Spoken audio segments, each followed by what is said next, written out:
Hai Sobat Historia, selamat datang di channel kita.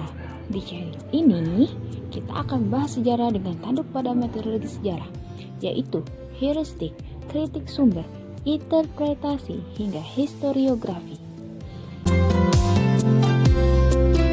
Pada kesempatan ini, kita akan membahas tentang fungsi kota tua Jakarta pada zaman dulu dan perkembangannya hingga sekarang.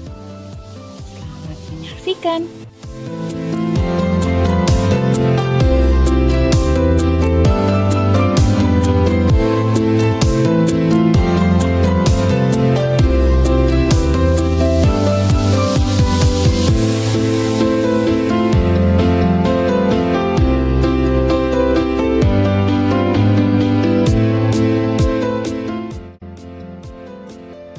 Halo Sobat Historia, yuk kita jelajahi sejarah tempat ini. Kota tua Jakarta juga dikenal dengan sebutan Batavia Lama atau Old Batavia. Old Batavia adalah sebuah wilayah kecil di Jakarta, ibu kota Indonesia. Dijuluki Permata Asia dan Ratu dari Timur pada abad ke-16 oleh pelayar Eropa. Jakarta Lama dianggap sebagai pusat perdagangan untuk benua Asia karena lokasinya strategis dan sumber daya melimpah. Sebagai permukiman penting, pusat kota dan pusat perdagangan di Asia sejak abad ke-16, Old Batavia merupakan rumah bagi beberapa situs dan bangunan bersejarah di Jakarta. Petak 9, Gereja Sion, Tugu Jam Kota Tua Jakarta, Stasiun Jakarta Kota, Museum Bank Mandiri, Museum Bank Indonesia, Toko Merah, Cafe Batavia, Museum Sejarah Jakarta atau Museum Fathahillah, Museum Seni Rupa dan Keramik, Lapangan Fathahillah, replika Sumur Batavia, Museum Wayang, Kali Besar, Jembatan Kota Intan, Galangan POC, Menara Syah Bandar, Museum Bahari, Pasar Ikan, Pelabuhan Sunda Kelapa, serta Masjid Luar Batang. Lokasi kota tua yang strategis tersebut akhirnya menimbulkan perebutan kekuasaan wilayah, mulai dari Kerajaan Pajajaran, Kerajaan Tarumanegara, Kesultanan Banten, VOC, hingga Jepang turut memperebutkannya. Kota tua Jakarta dikenal pula dengan sebutan lama, yaitu Old Batavia atau Batavia Lama. Seperti yang kita ketahui bahwa Batavia merupakan nama untuk kota Jakarta sekarang. Wilayah kota tua yang luasnya sekitar 1,3 km persegi ini dahulunya dijuluki sebagai Permata Asia serta Ratu dari Timur. Wilayah ini merupakan pusat perdagangan yang sangat strategis di Asia. Apalagi begitu banyak hasil yang melimpah di tempat ini. Wajar saja banyak pemimpin yang tidak rela melepaskan kekuasaannya di wilayah ini. Perkembangan kota tua Jakarta. Sejarah kota tua berawal pada abad ke-15, tepatnya pada tahun 1526, saat Fathahillah melakukan penyerangan terhadap kerajaan Hindu Pajajaran.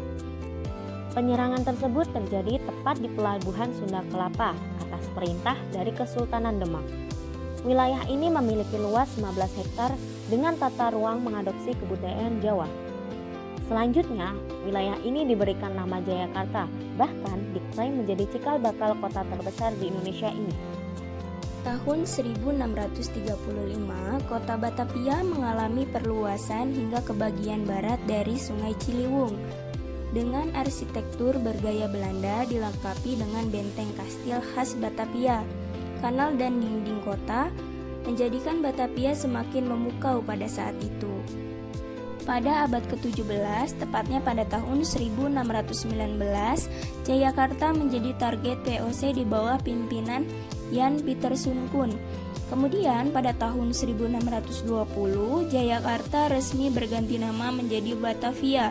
Nama tersebut diberikan guna menghormati leluhur bangsa Belanda yang bernama Batavieren. Kota Batavia berpusat di sebelah timur Sungai Ciliwung yang saat ini dikenal dengan Lapangan Fathahillah. Batavia memiliki penduduk lokalnya yang sampai sekarang masih eksis, yaitu suku Betawi yang dulunya disebut dengan Batavianen. Betawi berasal dari berbagai etnis. khususnya etnis Kreol yang menghuni pemukiman Batavia kala itu. Pada awalnya, maksud kedatangan para saudagar ini adalah untuk menukar rempah-rempah, namun ternyata berubah menjadi pengalihan kekuasaan saat hubungan kurang baik terjadi antara Belanda dengan Jayawikarta. Kemenangan Demak yang kemudian mengubah nama menjadi Jayakarta memasuki ranah baru, yaitu menjadi bagian dari Kesultanan Banten. Di bawah kekuasaan Kesultanan Banten, Jayakarta menjadi kota tujuan para saudagar dari Belanda, khususnya yang berada di bawah pimpinan Cornelis de Houtman. Pada awalnya, lokasi ini dikenal sebagai dermaga Sunda dengan letaknya yang sangat strategis serta makmur. Apalagi di dermaga ini merupakan tempat yang sangat tepat untuk berjualan rempah-rempah khas Sunda, yang memang masyarakatnya bekerja sebagai petani rempah. Pada abad ke-14, pelabuhan ini dianggap sebagai pelabuhan penting bagi beberapa kerajaan di Nusantara. Bahkan terdengar bahwa bangsa Portugis ingin menguasai wilayah ini. Hingga hal tersebut didengar oleh kerajaan Demak yang mengirimkan Fathaillah untuk mencegah kekuasaan Portugis pada saat itu. 6. Pada tahun 1650, kota Batavia dijadikan sebagai pusat pemerintahan oleh VOC dan mengalami lagi perluasan menuju selatan setelah munculnya wabah tropis akibat sanitasi yang buruk. 7. Pada tahun 1870, perluasan tersebut memaksa sebagian warganya keluar dari kota kecil tersebut dan berpindah ke kawasan Weltevreden yang saat ini dikenal dengan Lapangan Merdeka.